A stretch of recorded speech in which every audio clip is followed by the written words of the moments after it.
guys, Flag here and welcome back to the channel. Today, we'll be doing What If Goku Saved Future Gohan. It sounds like a weird idea, but I hope you guys enjoy. I had a lot of fun writing the script. Huge thank you to What If Universe for editing this video. He edited the whole thing, and I can't thank him enough because it was just so good. I just watched through it today, and it was just amazing. So I really hope you guys enjoy his style. For a part 2, make sure you give this video 200 likes. And a huge thanks to Jesse4 for being a Patreon. For the rest of this year, Patreon, after the first pledge, is completely free. I'm pausing all pledges due to the fact of how inactive I've been. And, you know, a bit of a special offer to you guys, sort of thing. I'm going to be updating more there alongside Discord, so make sure you join the server. And thank you for almost 100 likes slash followers on Instagram. I've just recently hit both of those, I think. Yeah.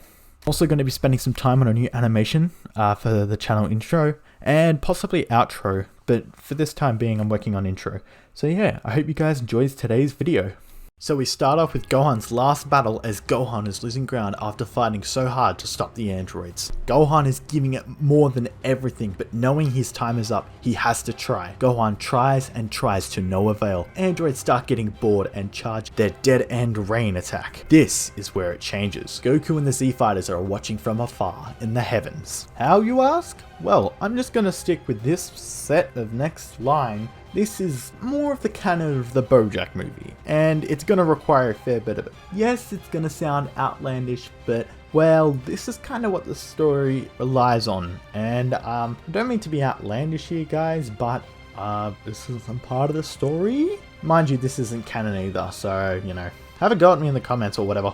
Goku with a heavy heart just can't take it anymore. He has to do something. King Kai says no, he's dead. But Goku warps, hitting 17 and 18 and a white flash of light, holding Gohan in his arms, and in a split second, instant transmission straight back to King Kai's planet. Gohan is in a critical condition as Goku thinks, what can he do? King Kai tends to his wounds, wrapping him up in bandages and trying to stabilize him. Goku then gets an idea and blitzes straight through Snake Way. In about 30 minutes with Super Saiyan, speeding as fast as he can, going straight through to the heavens, looking for someone who could perhaps heal Gohan. That's when he finds a Namekian who works for the Overworld martial arts tournament, as he helped with preparations and was a healer in the Overworld. Goku asks him if he knows anyone with medication or could at least heal anyone. He sees him and notices it's Goku, one of the most powerful fighters, as he won last year's fighting round robin tournament, and is glad to say he could do it. He's his biggest fan. And rumor says is that Goku saved Namek from an evil dictator. In that case, he'll definitely help him out. Goku holds onto him and instant transmissions straight to King Kai's planet with full focus. He realizes the gravity is a lot more dense here than in any other spot. And he says that he's a bit rusty, so he's from the very old days of Namek and is a fair bit older than, well, everyone else there. Except for King Kai. He starts the healing process as serious wounds start to heal. All of Gohan's major wounds have been completely restored, or to their fullest point, but Gohan is still badly injured. But he's in a stable condition. He can't really concentrate with the high gravity, so the Namekian apologizes as he is worn out. Goku thanks him a lot as Gohan is now alive. Kami appears and warps the Namekian back, considering Goku does not recognize any of the energies over in heaven. But yeah, I know Goku's instant transmission works to King Kai's planet, but I don't know how it works over in heaven. Maybe he could notice a fighter or two, but for this sake, Kami will take him back because we know Kami can warp between the living world and the heaven world, or the check-in station, which is pretty much dead close. Meanwhile, Trunks wakes up on Earth and sees a huge crater with ripped orange gi cloth everywhere. He was vaporized, and that's all Trunks could think about. He screams as just in the original, he becomes a Super Saiyan. Everything goes as normal. After a few weeks, Gohan wakes up, still covered in bandages and is really sore, wondering where he is. He gets up and can feel how heavy the ground is. He guesses about 10 times Earth's gravity. Gohan then focuses and then feels a presence of many familiar people. It was Goku, Piccolo, and the rest of the Z Fighters, minus Vegeta of course. Gohan hugs his father as Goku then explains what happened. Gohan says he needs to get back there, but Goku's already broken the rules once. I don't think he'll get away with it twice.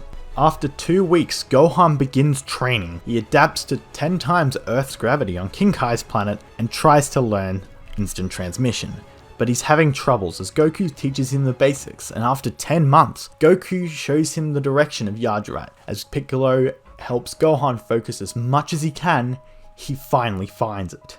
Goku says that this place is the place where he learnt it, and they know many more techniques. Not only will it help you get strong enough to actually, well, beat the androids, but it should suffice in giving him proper training and mastery over the techniques. Maybe a few more. He asks Piccolo before he leaves if he can get a new uniform, as he gets a new one completely different to all his last ones to reflect on his growth and between him, his father, and Piccolo's uniform.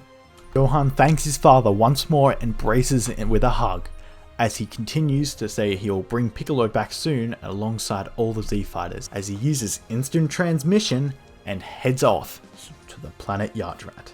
Gohan makes it to Yardrat and meets Babara, which he remarks it's Goku. Well, he asks if he's ready to continue his spirit training, but then he realizes that it's not Goku, it's his son. Gohan explains everything as he needs to and says he needs to perfect instant transmission, as Babara nods and helps Gohan through spirit control. Each day Gohan sensing more planets but no closer to Earth. He continues to learn more and more. After 8 months he learns healing, then cloning after 12, and then gigantification after 14 months. Gohan wants to get back as soon as possible, but he just can't seem to sense Earth due to the lack of life there. 2 years in total have passed since Gohan's arrival, and he had just finished Force Spirit Fission. But now he can feel Trunks' full power, as now he thanks Babara and finally warps after all this time. Gohan is more than ready to take on the androids with his new mastery over spirit techniques, and his genuine newfound power. 17 and 18 are toying with Trunks as a figure appears masking his energy. Then he disappears from sight and then reappears as 100 of his, well, clones come all behind him. Wearing a hood, all the clones at once take their hoods off. It's Gohan. The real Gohan is healing Trunks. Trunks starts crying in relief at the sight of his master. Then 18 blasts one of the Gohans as he dodges. Then all the Gohans kick 17 and 18, pinballing them around and caught them all off guard.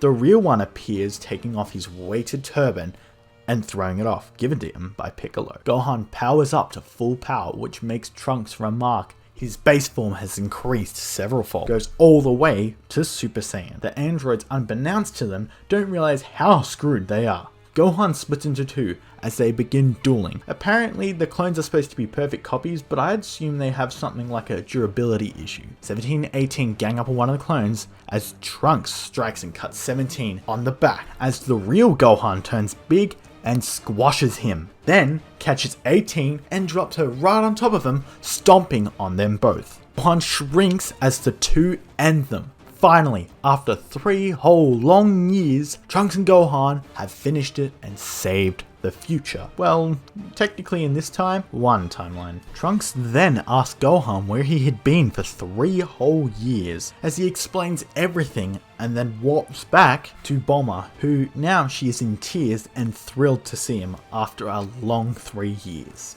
She was kind of bummed. She wanted to use her time machine in case of the future. Gohan says he will bring everyone back as he warps to King Kai's, then to Namek.